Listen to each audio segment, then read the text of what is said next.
What's up, everybody? It's Jason Cruz here again with another edition of The Legal Submission. And this time we take a look at the Tyson Fury, Deontay Wilder arbitration ruling. It was handed out this past Monday.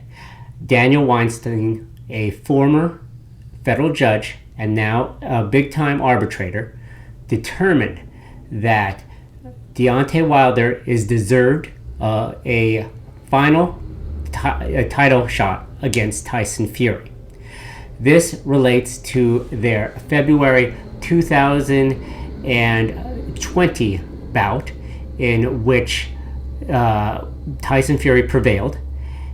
A clause was triggered by Deontay Wilder in that bout in the bout agreement for a third fight. As we all know, a third fight was scheduled to occur, but due to the pandemic, COVID-19, the fight was rescheduled. And so it was moved from July of 2020 to December of that year. And again, it was delayed for one reason or another. And as a result, Tyson Fury determined that it was time to move on beyond the Wilder third fight and go after Anthony Joshua. Ironically, or maybe not ironically, a bout deal was set in place with Anthony Joshua for August of this year in Saudi Arabia. Of course, as we know, the arbitrator determined that Deontay Wilder should have been given a third fight. Now let's lay down the timeline as far as the reasons for why Wilder should have been given a third fight. One, the bout agreement indicated that there was a rematch clause, which Wilder could have triggered if he wanted to, and he did. So at that time, people may have recalled, and there was some debate as to whether or not Wilder should have triggered that clause. Maybe he should have regrouped after being stopped for the first time in his career by Tyson Fury. Lots of reasons that Wilder came up with for that February 2020 loss, and so there was some speculation as to whether he should regroup and not take the rematch. However, he did, and the fight was set to take place in July in Las Vegas in 2020.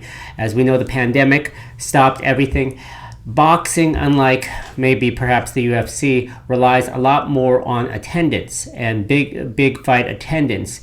That is something that promoters need as far as generating revenue to make money, of course, one. Two, pay off fighters and also recoup their expenses for promoting a fight. So attendance was a key thing, and obviously the fact that there was a need to move the fight because the state and federal regulations prevented it, big gatherings from happening back last summer of 2020. So it was then moved to the fall, and that also fell apart, which precipitated Tyson Fury to just say, hey, let's move on to Anthony Joshua. So the Anthony Joshua fight would have been one of the hugest fights in heavyweight history. I mean, in terms of financial wealth for both fighters, and just a big money fight. It would have been done in Saudi Arabia. The authorities there were going to provide a huge site fee. Site fee meaning the ability to pay the promoters to bring the fight to that particular area of the world. Now, this is the reason why there are fights in the Middle East. You recall Anthony Joshua and Andy Ruiz's rematch occurred in Dubai or the Middle East. I apologize if it was not in Dubai, but anyway, these things happen. So where does this stand as far as Wilder and Tyson Fury?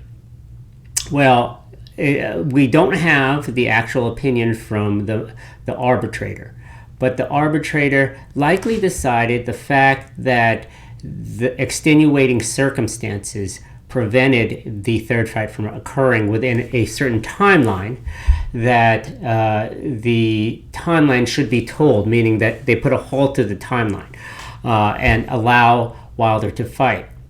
I believe that Tyson Fury's side was arguing that Wilder should have exercised that fight within a certain period of time. And of course, as we know, with a lot of issues occurring during the pandemic, that things had to be put on hold, and things had to be continued, stayed, canceled. And so it appears as though the arbitrator has sought the fact that of these extenuating circumstances that the fight could not go forward. Now let's take a pause right here and think about this particular legal theory here. Force majeure clause, which has become a huge thing in contracts as a result of the pandemic. And you recall that the Canelo Alvarez DAZN situation, in which he filed a lawsuit against DAZN, related a little bit to the fact that there was no fights allowed in certain areas. Alvarez was tired of biding his time and sued DAZN for the fact that they couldn't provide him a fight. DAZN obviously made the argument that they couldn't provide a fight for him because there was no areas to provide a fight, meaning that they couldn't get a stadium full of people to come watch his fight, like what happened earlier this month against Billy Joe Saunders. Again, fans, crowds, huge part of generated revenues within the sport of boxing. It's a huge thing for areas that put on the boxing events. You could look at Canelo, and they sold out over 70,000 tickets. 70,000 fans came to Jerry Jones's stadium in Texas. And that revenue for the whole area, the bars, restaurants, hotels, those things add up and generate a lot of revenue in those particular spots, especially time during pandemic when a lot of those businesses were failing or fledgling because of the lack of revenue streams going on because of the pandemic. Now, again, so the Canelo Alvarez situation was similar because he argued that there was not a fight happening. Similarly, Tyson Fury probably asserted the fact that, hey, I need a fight. I need to stay busy. I need to keep going. And the pushback on these Wilder fights made me go toward another fight, turn another way, going toward Anthony Joshua.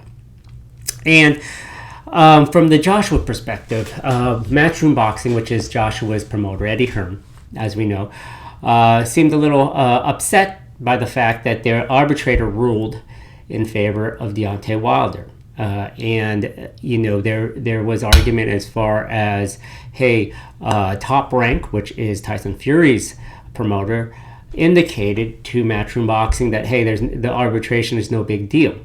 Either that or the fact that they probably thought that maybe Deontay Wilder wanted to take step-aside money. Now, step-aside money is basically, I like to think of it as a legal bribe.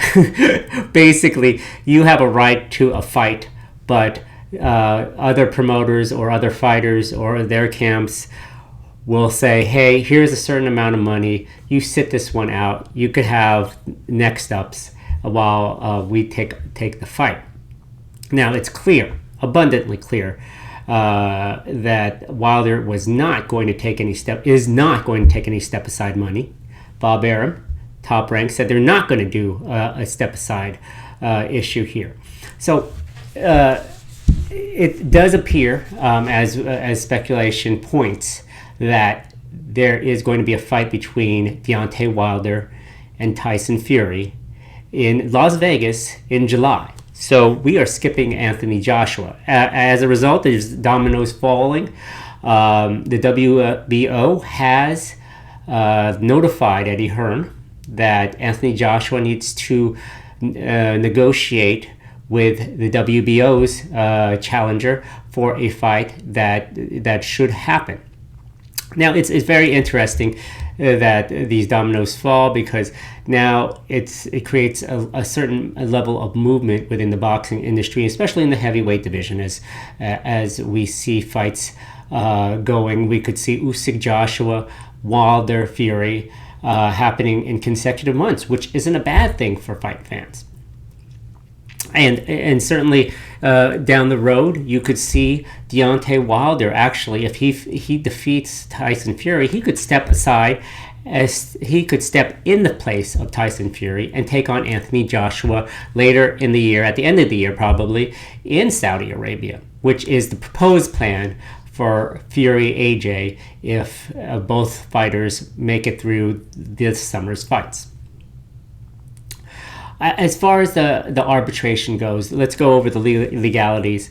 It's a binding arbitration, meaning that it can be enforced in court. Even though there was no legal case, the parties in their initial agreement knew and should have negotiated this way, that if there was a dispute, it would go to arbitration. It wouldn't go to court. However, you can enforce a binding arbitration with a court order. So you'd have to take that binding arbitration into court, and the court can enforce it. So for those of you who thought that there could be, they could do a fight between AJ and Fury regardless of this order, there would be some sort of injunction which would halt a fight from happening. And even though it's in another country, there would seem to be enough business ties to prevent any fights from happening and circumventing any binding arbitration. Binding arbitration is used simply because it's faster than the court process. Look at the UFC antitrust lawsuit and see how long that's taking.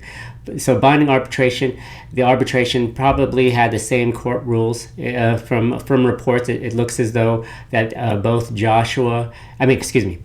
Fury and Wilder took part, provided testimony in the arbitration. And we will see in the coming days this particular arbitration opinion probably come out, and we'll talk about it a little more in the legal submission. But as far as the winners and losers go in this arbitration, obviously the winner here is Deontay Wilder. He gets back into play as far as a competitor in the heavyweight division. Definitely a winner. Loser?